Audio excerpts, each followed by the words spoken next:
کہ جمعیت علماء اسلام ایک مین اسٹریم سیاست کا حصہ ہے اور ہم ہر وقت میدان میں ہیں اللہ تعالیٰ کے فضل و کرم سے.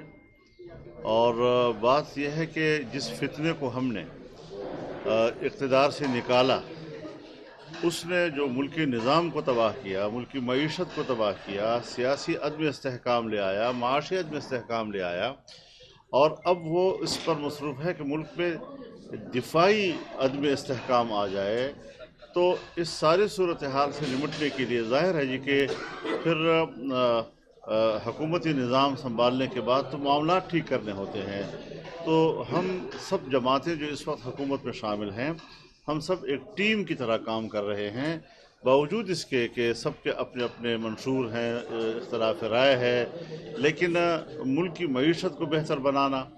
اور جس طرح آپ نے دیکھا کہ کس طرح ہم نے ان 6-7 مہینوں کے اندر وہ پاکستان کہ جو بلیک لسٹ ہونے کے کنارے کھڑا تھا اور دیوالیہ قرار دیے جانے کے بالکل کنارے ہم کھڑے تھے، وہاں سے ہم ان کو واپس لائے اور آج ہم ایک وائٹ لسٹ پہ ہم واپس داخل ہو گئے ہیں. اور اسی طریقے سے چونکہ آج کل آپ دیکھتے ہیں کہ آئی ایم ایف کی حیثیت ایک کلید کی ہے، جب تک وہ آپ کو سفید نہیں قرار دے گا مالیاتی لحاظ سے، دنیا آپ کی مدد کرنے کو تیار نہیں ہوتی، اپنے دوست آپ کی مدد نہیں کر پاتے.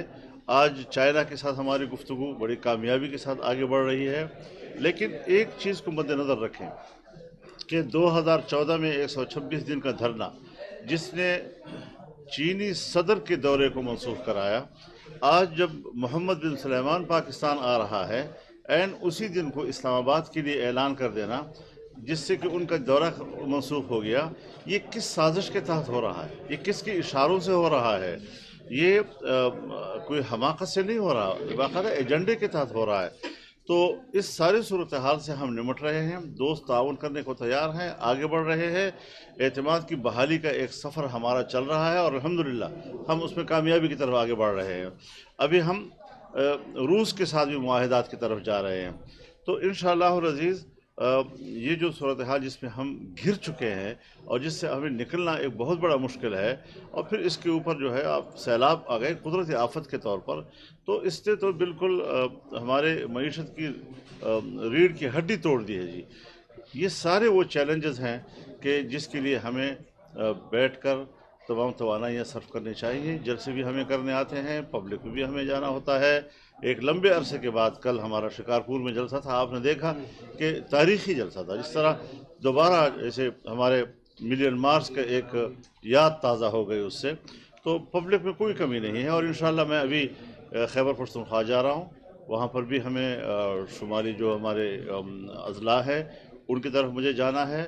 کشمیر بھی میں جاؤں گا، میں بلوچستان میں بھی جاؤں گا انشاءاللہ العزیز. تو عوامی رابطہ جو ہے اس میں کوئی کمی نہیں آئے گی انشاءاللہ العزیز، اور ہم مین اسٹریم کی سیاست لڑیں گے اور اس فتنے کا جو مقابلہ ہے وہ ہم کریں گے اور ملک کی ترقی کی راہیں ڈھونڈیں گے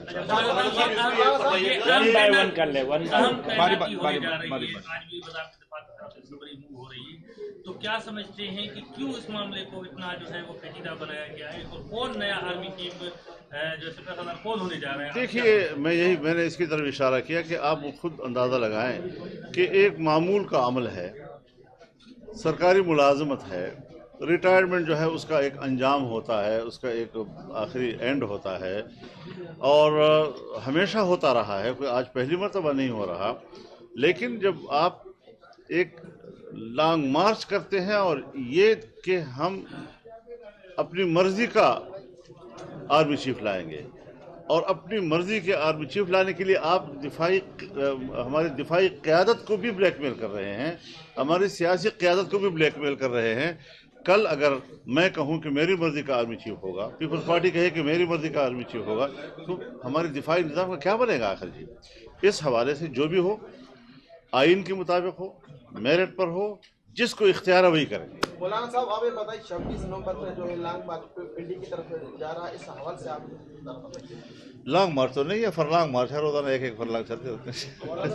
کوئی اہمیت نہیں ہے. جو ایک سارے ملک میں چل رہی ہے، ایک طرف मुख्तलिफ जो है इंकशाफात हो रहे हैं। तस्नीम हैदर का एक हालिया जो ये बयान आया है, जो कि मुस्लिम लीग नून का हिस्सा भी माना जाता रहा है लंदन में, उन्होंने भी जो एक नया पिंडोरा बॉक्स खोल दिया कि प्लानिंग लंदन से हुई अरशद शरीफ और इमरान खान के कत्ल की कोशिश के हवाले से। तो ये आप किस तरह देख रहे हैं? सिर्फ मतलब ये इल्जाम की एक तरफ लगा दें, किस तरह की सियासत चल रही है? मेरे ख्याल में मुल्क में इदारे मौजूद हैं, अदालतें मौजूद हैं, तफ्तीशी इदारे मौजूद हैं। इस तरह हर एक आदमी बैठकर कोई ना कोई एक गुलछड़ियाँ जो है वो उछाल देता है, इसकी कोई अहमियत नहीं है। और न मैं इस हवाले से किसी का जवाब देने का पाबंद हूँ। मैं मुल्क को देखता हूँ, मुल्क के इदारे हैं, मुल्क इदारों से चलता है, उस पर हमें एतमाद करना चाहिए, उसी के मुताबिक चलना चाहिए। अहम मीटिंग आज इस्लामाबाद में होने वाली थी, वज़ीर आज़म आज आर्मी चीफ के हवाले से करना चाहते थे। कोई सलाह मशवरा, आप चूंकि कलीदी जमात हैं उसमें बड़ी अहम हैसियत रखते हैं, कुछ है सलाह मशवरा? तो आपसे ज़रूर शेयर करूँगा मैं कोई। हमारी कोशिश तो होगी ना, आप कुछ बताएं। जब लॉन्ग मार्च कर रही है तो इस पे हुकूमत को क्यों एतराज हो रहा है? देखिए, आपने हमारा लॉन्ग मार्च देखा। मैं कराची से चला, सक्खर से गुजरा और फिर हम 4-5 दिन के अंदर इस्लामाबाद पहुँचे। फिर वहाँ 15 दिन हम रहे। न कोई रास्ते में ट्रैफिक बंद हुई, न कोई एक गमला टूटा, न कोई पत्ता टूटा। और आपने देखा कि उनको तो अदालत ने इजाज़त दी, अदालत की इजाज़त से उनकी जगह भी मुतय्यन हुई, लेकिन उसके बावजूद खिलाफ वर्जी करके वो ब्लू एरिया में गए, वहाँ आग लगाई, उन्होंने खिलाफ वर्जी की। तो जिनका पिछला रिकॉर्ड फसाद का है, घेराव जलाव का है, वहाँ इस्लामाबाद के अमन को तबाह करने का है, तो ज़ाहिर है फिर हुकूमत की जिम्मेदारी होती है कि वो शहरियों को अमन फराहम। सियासतदान भी है, जिस तरह की अब आजकल सियासत हो रही है, कभी किसी की ऑडियो लीक हो रही है, कभी किसी की वीडियो लीक हो रही है, ये गंदी सियासत हो रही है, कब तक चलती रहेगी? बस जब तक इमरान खान की सियासत का हिस्सा होगा तो ये गंदी चीज़ें आती रहेंगी और ये गंद हमारी सियासत में आता रहेगा। उसकी जड़ जो है वो वही एक ही पार्टी है, उसका कल्चर है, उसकी गंदगी और गलाजतें हैं जो कौम के सामने आ रही है। हम कम अज़ कम इस किस्म की सियासत का न हिस्सा हैं, न ये हमारे अक़दार हैं, न हम किसी के ज़ाती ऐबों के पीछे लगते हैं। अल्लाह ताला माफ़ फरमाए, हर एक इंसान है, तो हमें शरीयत के मुताबिक रवैये रखने चाहिए। मैं आपसे सियासी इख्तलाफ कर सकता हूँ, लेकिन मेरे कोई हक नहीं पहुँचता कि मैं आपकी ज़ाती ज़िंदगी का पीछा करूँ। ये सवाल है कि आम इंतखाबात जो है वो वक्त पे होंगे या वक्त से पहले? दूसरा सवाल ये है कि आप या वक्त के बाद जो सिंध है उसका मुस्तकबिल क्या है? यहाँ पे जो मतलब ये है कि ज्यादातर सिंध में मुकाबला पीपल्स पार्टी के साथ है, आइंदा इंतखाबात में जेयूआई पीपल्स पार्टी के साथ मुकाबला करेगी या साथ लड़ेगी? देखिए, अभी इलेक्शन, देखिए हर पार्टी को हक है कि वो इलेक्शन लड़े। जमीयत उलमा इस्लाम पूरे मुल्क की इस वक्त एक बड़ी जमात के तौर पर तस्लीम की गई है और सिंध में भी आज लगता ऐसा है कि एक मद्दे मुकाबिल क़ुव्वत के तौर पर जमीयत उभर रही है। अब ये तो वक्त बताएगा कि क्या हम किसी पार्टी के साथ इंतखाबी एडजस्टमेंट कर सकते हैं या मुकाबला कर सकते हैं। इसका फैसला तो फिर जब आने वाले वक्त जी, लास्ट क्वेश्चन जी। मुल्क के अंदर जो मौजूदा मामलात हैं, जो मसाइल हैं, जो बीमारियां हैं, उनका हल क्या है? खजाने के हवाले से बड़ी कयास आराइयाँ हो रही है कि पाकिस्तान का मैशी जो मामला है वो डूबने को जा रहा है, इसको कैसे बेहतर किया जा सकता है? देखिए, मैं आपसे गुजारिश करूं, जो मुश्किल थी उसको कंट्रोल कर लिया गया। मुश्किल ये थी कि आपका पैसा जो है एक जगह ठहर नहीं रहा था और यहाँ तक कि 245-250 के करीब डॉलर के मुकाबले में आ गया था। अब वो वापस आ गया है, अब 220 से 25 के दरमियान अटका हुआ है। कीमतें जो हैं पेट्रोलियम की वो मुस्तहकम हैं, यानी बढ़ नहीं रही हैं, कुछ कम हुई हैं, कम होने के बाद एक जगह ठहर गई हैं और उसको इस्तेहकाम देने की कोशिश की जा रही है ताकि उसके बाद फिर उसको मज़ीद कम किया जा सके।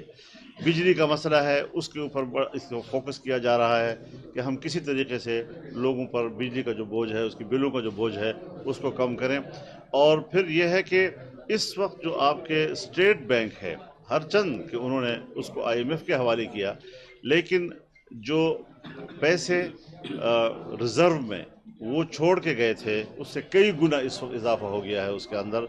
तो एक बेहतर सूरत की तरफ हम जा रहे हैं और जो इशारात हैं वो वाज़ेह तौर पर बता रहे हैं कि मईशत की बेहतरी की तरफ सफ़र शुरू हो गया है। बहुत शुक्रिया। जो पहले कर चुके बार बार जो रह गया उसके हवाले से सर ये है कि सदर पाकिस्तान जो है अमल दखल कर रहा है, कॉरिडोर पे क्यों नहीं अनाउंस किया जा रहा? हज़रत मैं ना इसका कोई ज़िम्मेदार हूँ, न ये मेरी ड्यूटी है। आर्मी चीफ जो भी आएगा, मैंने आपसे कह दिया कि जो जिसको इख्तियार है वो भी मालूम है, जिस रूल्स के तहत करने हैं वो भी मालूम है, जिस मेरिट के तहत होने हैं वो भी मालूम है। तो जिनका इख्तियार है हमने उसके ऊपर एतमाद किया है, वो फैसला करेंगे।